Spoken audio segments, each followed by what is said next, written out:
Hello students, previous video में आपने Contra entry की थ्योरी के बारे में देखा, जिसमें हमने आपको बताया कि कॉन्ट्रा एंट्री होता क्या है। ठीक है ना। आज उसी से रिलेटेड एक प्रैक्टिकल क्वेश्चन ले लेते हैं। Double column cash book.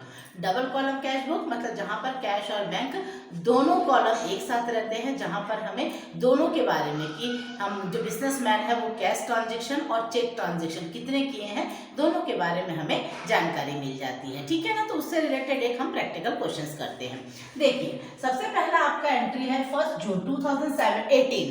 तो 2018 तो आपको मालूम है, ये देखिए मैंने डबल कॉलम कैश बुक का फॉर्मेट बना रखा है और आपको मैंने प्रीवियस वीडियो में भी बताया था कि ये कितने कॉलम बनते हैं। ये आपके 12 कॉलम है। ठीक है ना। Date, particular, voucher number, ledger folio, cash और बैंक। टोटल 1 2 3 4 5 6 कॉलम डेबिट में है, तो सेम 6 कॉलम आपके क्रेडिट में भी जाएगा। Date, particulars, voucher number, LF, cash और बैंक। ठीक है ना। और आपको प्रीवियस वीडियो में भी बताया गया था कि बैंक और कैश दोनों में जब हमारा ट्रांजैक्शन होता है तो उसे हम कॉन्ट्रा एंट्री कहते हैं, और इसके लिए हम कॉन्ट्रा एंट्री को सी से डिनोट करते हैं, और ये सी जो है वो लेजर फॉलियो कॉलम पे लिखा जाता है। ठीक है ना। तो चलिए हम प्रैक्टिकल क्वेश्चंस देखते हैं। सबसे पहला एंट्री हमारा 2018 है, तो आप डेट में 2018 दोनों साइड लिख लीजिए। क्लियर। अब उसके बाद पहला है 1 June. 1 June cash balance 6200 and bank balance 2000। आपको यहाँ पे बता दूं कि जो बैंक बैलेंस और कैश बैलेंस बोला जा रहा है, तो दोनों ही हमारा डेबिट बैलेंस होता है। ठीक है ना। जब तक इसमें क्रेडिट या ओवरड्राफ्ट वर्ड ना दिया हुआ हो। ठीक है ना। तो कैश और बैंक दोनों ही हमारा डेबिट बैलेंस होता है, तो मैं दोनों ही को डेबिट साइड में लिखूंगी। आपका यहाँ पे 1 जून आपके रहेंगे टू बैलेंस बीडी। ठीक है ना। क्योंकि हम क्वेश्चन से जब कोई बैलेंस उतारते हैं तो बैलेंस ब्रॉट डाउन कहलाता है, और चूंकि दोनों ही डेबिट बैलेंस है तो इसलिए आपको 2 बार बैलेंस बीडी लिखने की आवश्यकता नहीं है। एक ही बैलेंस बीडी में कैश बैलेंस की वैल्यू कैश के कॉलम में और बैंक बैलेंस की वैल्यू बैंक के कॉलम में लिख दीजिए। ठीक है ना। यहाँ पर ध्यान दीजिए, हो सकता है कि बैंक बैलेंस के बदले में बैंक ओवरड्राफ्ट वर्ड भी हो सकता है। ठीक है ना। किसी क्वेश्चंस में बैंक ओवरड्राफ्ट भी आपको दे सकता है। तो अगर बैंक ओवरड्राफ्ट दिया हो तो वो क्रेडिट बैलेंस होता है। ठीक है ना। तो आप वहां पे बाय बैलेंस बीडी करके बैंक के कॉलम में आप बैंक ओवरड्राफ्ट सपोज करो 1000 रुपीज गिवन हुआ होता, तो आप क्रेडिट साइड में बाय बैलेंस बीडी करके बैंक के कॉलम में 1000 लिखते। वो कब लिखते? जब बैंक ओवरड्राफ्ट वर्ड गिवन होता तो। ठीक है ना। पर इस क्वेश्चन में ऐसा कुछ भी नहीं गिवन है, यानी हम इसके दोनों ही डेबिट बैलेंस मानकर चलेंगे, और डेबिट में ही आपने दोनों के बैलेंस बीडी कर दिया। क्लियर। नेक्स्ट डेट है 7 June. Deposit into bank. Deposit into bank यानी हमने बैंक में पैसे डिपॉजिट किया। आपको कॉन्ट्रा एंट्री के अगर मैंने 3 सिचुएशन प्रीवियस वीडियो आपने देखा होगा तो उसमें आपने देखा होगा कि मैंने 3 सिचुएशंस में आपको बताया है कि when we made a contra entry journal entry. Deposit into bank यानी मैंने बैंक में पैसे जमा किया, तो आपकी जनरल एंट्री क्या बनेगी? Bank account debit to cash account. ठीक है। क्या जनरल एंट्री बनेगी? Bank account debit to cash account. आपका बैंक डेबिट है तो सीधा आप क्रेडिट साइड में ले आइए। तो पहले तो आप लिख लीजिए 7 जून बाय बैंक अकाउंट। ठीक है ना। जनरल एंट्री था bank account debit to cash account, तो बाय बैंक अकाउंट, और यहां पर आप 7 जून का टू कैश अकाउंट ले आइए। ठीक है ना। जनरल एंट्री तो आपको क्लियर हो गया, जो डेबिट में था वो क्रेडिट में हुआ, और जो क्रेडिट में आपने बोला था वो डेबिट में हुआ। अब वैल्यू की बात है। आपको बताया गया है कि जहां आपने बैंक लिखा है, अमाउंट किसके कॉलम में आएगा? कैश के कॉलम में आएगा, यानी 3000 कैश में लिखेंगे। जहां आपने कैश लिखा है वहां पर बैंक के कॉलम में आएगा 3000। ठीक है ना। अब सी कॉन्ट्रा यानी ये एंट्री दोनों साइड में हुआ, तो कॉन्ट्रा के लिए यहाँ पर एलएफ में सी और यहाँ पर एलएफ में सी। सी डिनोट करने से ये पता चल जाता है कि ये जो 7 जून वाली जनरल एंट्री है वो दोनों साइड में हुआ है, क्योंकि बैंक और कैश दोनों हमारा साथ में था। ठीक है ना। एक बैंक डेबिट था तो दूसरा कैश क्रेडिट में था, तो इसलिए हमने इन दोनों को ऑपोजिट साइड में लिया। तो बैंक डेबिट था इसलिए हमने क्रेडिट साइड में लिया, कैश क्रेडिट था इसलिए हमने डेबिट साइड में लिया। बाय बैंक था तो बैंक का अमाउंट हमने बैंक जहां पे है वहां पर हमने कैश के कॉलम में अमाउंट लिखा, और जहां कैश था वहां पर हमने बैंक के कॉलम में अमाउंट लिखा, और लेजर फॉलियो वाला जो कॉलम था वो दोनों में ही हमने सी लिखा। सी से आपको पता चल गया कि ये कॉन्ट्रा एंट्री है। क्लियर। नेक्स्ट आपका डेट है 10th June cheque receipt from Rakesh and deposit into bank. Cheque receipt from Rakesh, अगर सिर्फ इतना होता तो आपकी जनरल एंट्री बनती कि cash account debit to Rakesh करते, लेकिन आपको याद होना चाहिए जब हम जनरल पढ़ा रहे थे तब आपको बैंक ट्रांजैक्शन में ये बताया गया था कि जिस दिन आपको चेक मिलता है अगर सेम डेट आप अगर बैंक में जमा कर देते हैं तो वो कैश जो है वो बैंक में कन्वर्ट हो जाता है, यानी यहाँ पर जनरल एंट्री बनेगा bank account debit to Rakesh. ठीक है ना, तो हमने यहाँ पर क्या लिखा, 10th जून का आपने एंट्री लिखा टू राकेश। अब आपके एंट्री में क्या था, bank account debit to Rakesh था, यानी अमाउंट किसके कॉलम में जाएगा, बैंक के कॉलम में जाएगा। 1975 आपने किसके कॉलम पे लिखा, बैंक के कॉलम में लिखा। लेकिन यहाँ पर ये कॉन्ट्रा एंट्री बिल्कुल नहीं था। क्यों नहीं था, क्योंकि एक कॉलम आपका बैंक है तो अगला आपका क्या हो जा रहा है, राकेश था। ठीक है ना, इसलिए ये कॉन्ट्रा एंट्री नहीं हुआ। क्लियर। नेक्स्ट आपका है 15 जून रिसिप्ट फ्रॉम रमन। रमन से हमें मिला, लेकिन यहाँ पर कोई चेक वगैरह नहीं हुआ। इसका मतलब क्या हुआ, रमन से मुझे कैश के फॉर्म पे पैसा मिला, तो आपकी जनरल एंट्री बनी cash account debit to Raman. तो यहाँ पर हम क्या लिखेंगे, आपकी 15 जून की जनरल एंट्री बनी टू रमन आपने लिखा, और अमाउंट जो है वो किसके कॉलम में आया, कैश के कॉलम में आया, क्योंकि यहाँ पर आपने कोई चेक वगैरह वर्ड यूज नहीं किया था। तो जब चेक का वर्ड यूज ना हो तो हम मानेंगे कि वो हमें कैश फॉर्म पे मिला है या कैश फॉर्म पे हमने दिया है। क्लियर। नेक्स्ट आपका 15 जून के बाद 18 जून अबाउट फर्नीचर।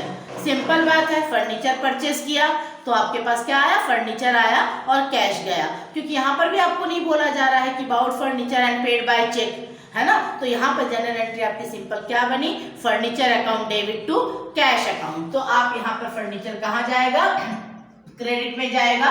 18 जून की आपने जनरल एंट्री 18 जून, और बाय आपका क्या हो जा रहा है, फर्नीचर। फर्नीचर आपने यहाँ पर लिखा, और अमाउंट किसके कॉलम में लिखोगे, कैश के कॉलम में लिखोगे, क्योंकि यहाँ पर आपका चेक वगैरह वर्ड नहीं गिवन था। ठीक है। नेक्स्ट एंट्री है 22 June payment made by cheque to Ram. Ram को आपने पेमेंट किया, वो भी चेक से किया, तो इसकी जनरल एंट्री क्या बनी, Ram debit to bank account. ठीक है ना, Ram debit to bank account. तो आपका राम कहाँ जाएगा, क्रेडिट साइड में जाएगा, आप लिखोगे बाय राम, और आपने टू बैंक लिखा है, इसका मतलब आपका क्या हो जा रहा है, बैंक में अमाउंट जाएगा 12040। ठीक है ना, ये आपके किसके कॉलम में गया, बैंक के कॉलम में गया। क्यों, क्योंकि आपने चेक से पेमेंट किया था। क्लियर। नेक्स्ट एंट्री है पेड शॉप रेंट 250। आपने शॉप रेंट भी दिया, उसके साथ चेक वर्ड यूज नहीं है, शॉप रेंट के रूप में आपने दिया, तो आपके पास से पैसे गए, तो आपने 25 जून बाय, आप चाहो तो शॉप रेंट भी लिख सकते हो और आप चाहो तो सिंपल रेंट वर्ड भी यूज कर सकते हो, दोनों में आप कहीं पर भी गलत नहीं हो। और आपका ये क्या हुआ, कैश में गया। क्यों, क्योंकि शॉप रेंट आपने चेक से तो पेमेंट किया नहीं था, इसलिए कैश में। मैंने अभी थोड़ी देर पहले आपसे बताया था कि जब क्वेश्चन में चेक वर्ड यूज ना हो तो आपको मानना है कि वो सारे जो है वो कैश ट्रांजेक्शन हुए थे, और वैल्यू जो है वो कैश के कॉलम में आएगा। क्लियर। अब इसमें आपके जो एंट्रीज हैं, अब आपके एंट्रीज कंप्लीट हुए, हमें क्या करना है, जो आप करते आए हो दोनों साइड को बैलेंस करना है, और बैलेंस करने के लिए हम क्या करते हैं, डेबिट के कॉलम और क्रेडिट के कॉलम का टोटल करके जिस साइड में कम होता है उस साइड में लिखते हैं। पर यहाँ पर ध्यान दीजिएगा कि कैश का ही डेबिट और कैश का ही क्रेडिट कॉलम होना चाहिए, और बैंक का ही डेबिट और बैंक का ही क्रेडिट कॉलम का टोटल होना चाहिए। तो चलिए हम पहले कैश कॉलम देख लेते हैं। कैश के डेबिट साइड में कितना है, 6200 और 7775, तो ये आपका आ गया 6975। ये आपके डेबिट साइड का बैलेंस हुआ। ये किसका था, कैश का। ये रफ वर्क है, ठीक है ना, ये मैं रफ में कर रही हूँ, तो आप ध्यान देना, आप भी रफ में करेंगे। अब यहाँ पर कितना आया है, 3000, 4200, 4450, यानी 4450। ये आपका क्रेडिट साइड था। अब आप खुद ही बताइए दोनों में आपका कम कौन सा साइड है, क्रेडिट साइड कम है। तो आप यहाँ पर जब कम है तो सीधा आप बाय बैलेंस CD, ध्यान दीजिएगा, जब हम क्वेश्चन से कोई बैलेंस उतारते हैं तो वो BD होता है, जब हम बैलेंस करते हैं कैरिड डाउन यानी हम इसको आगे ले जाएंगे, इसलिए ये CD होगा। तो सबसे पहले आपने देखा कि इस साइड का कम है, आपने बाय बैलेंस CD लिखा। ध्यान दीजिएगा कि जिस मंथ का बना रहे हैं डेट में, उस मंथ का लास्ट डेट आएगा। चूंकि ये जून मंथ है तो आप सबको मालूम होना चाहिए कि जून मंथ का लास्ट डेट 30 होता है। तो यहाँ पर डेट आप 30 जून का करेंगे, भले आपका एंट्री कभी भी खत्म क्यों ना हो, आपका जो मंथ होता है बैलेंस उसी मंथ के लास्ट डे में मेंशन किया जाता है। ठीक है ना, तो हमने डेट लिख लिया, बैलेंस CD लिख दिया। अब आप इन दोनों को माइनस कीजिए। माइनस करने पर आपका कितना आ जा रहा है, 2525। ठीक है ना, यहाँ पर आपकी वैल्यू कितनी आ रही है, 2525। मैंने कैश में 2525 लिख दिया। अब इसके बाद क्या करेंगे, सेम प्रोसीजर हम बैंक के लिए करेंगे। ठीक है ना, बैंक का डेबिट साइड 2 और 3 कितना हो रहा है, 5005 और ये 6975। ये भी सेम ही आपका डेबिट साइड आया, ये इत्तेफाक से आया, हर क्वेश्चन में ऐसा नहीं हो सकता। ठीक है ना, तो डेबिट में बैंक के भी डेबिट साइड में आपका कितना आ जा रहा है, ये बैंक का हो रहा है। क्लियर, तो बैंक का भी आपके डेबिट साइड में 6975 आया और क्रेडिट साइड जो है वो आपका आ रहा है 12,040। मेरे को लगा यहाँ पे गलत है, 1240 करिए, ये 12,040 नहीं 1240 कर लीजिए, इतना 1240। तो आपका 1240 आपको यहाँ पर खुद ही दिख रहा है कि कौन सा साइड है कम, क्रेडिट साइड। एक बात याद रखिएगा कि जरूरी नहीं है कि कैश का डेबिट साइड बड़ा क्रेडिट साइड कम है तो बैंक का भी ऐसा होगा। अगर सपोज करो जैसे 12,040 अगर हुआ होता तो वो बड़ा क्रेडिट साइड होता, तो हम बैलेंस कहाँ ले आते, डेबिट साइड में ले आते हैं। ठीक है ना, और अगर मान लीजिए कम है तो हम क्रेडिट साइड में, तो यहाँ पर क्रेडिट साइड आपका कम है तो आप एक बार बैलेंस CD लिख लिए तो दोबारा आप लोगों को लिखने की जरूरत नहीं है, इसी पे ही आपका हो जाएगा। आप यहाँ पर क्या करेंगे, 5 3 ये 5 यहाँ पर आपका 5535। ठीक है ना, ये आपका वैल्यू आ रहा है 555 नहीं, यहाँ पर आपका आ जाएगा 7 9 में से 2 5735, ये आपका वैल्यू क्रेडिट में आ जाएगा। ठीक है ना, अब हम क्या करेंगे, इसका टोटल कर देंगे। तो टोटल में आपको मालूम ही है कि दोनों एक ही साइड में आने चाहिए। अब जो बड़ा फिगर था, कैश का बड़ा क्या था 6975, तो आपने यहाँ पर 6975 लिखा। बैंक का भी बड़ा वैल्यू सेम यही था तो 6975 आपने लिखा। इसके बाद आपको मालूम है कि डबल अंडरलाइन करके हम इसमें क्या करेंगे, अकाउंट को क्लोज कर देंगे। ठीक है ना, अकाउंट इस तरह से आपके क्लोज हो गए। क्लियर, तो यहाँ पर आप जरा ध्यान दीजिएगा कि अगर सपोज करिए, फिर से मैं रिपीट कर दे रही हूँ कि यहाँ पर हमारा दोनों ही साइड जो है वो क्रेडिट साइड कम था तो मैंने एक बार बाय बैलेंस CD लिखा और दोनों वैल्यू को वहां लिखा। लेकिन अगर सपोज करो बैंक के कॉलम का क्रेडिट साइड बड़ा होता, डेबिट साइड छोटा होता, तो मैं फिर से क्या लिखती, 30 जून का डेट डालती, 2 बैलेंस CD लिखती। मतलब एक ही क्वेश्चंस में दोनों साइड में बैलेंस CD आ सकता है।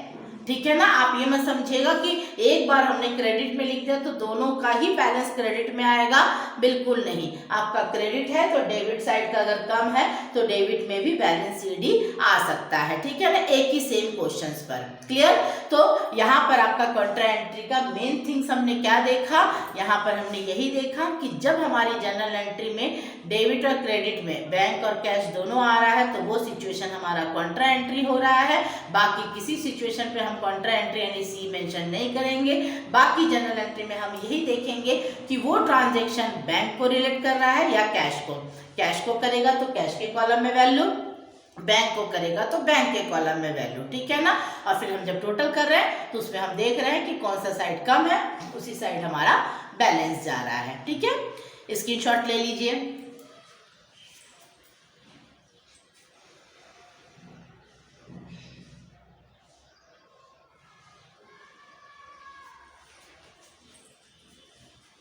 आई थिंक आपको ये क्वेश्चन समझ में आ गया होगा। ठीक है ना, और भी बाकी जो क्वेश्चन है उसको करते रहिएगा। थैंक यू, नेक्स्ट वीडियो में फिर मिलते हैं।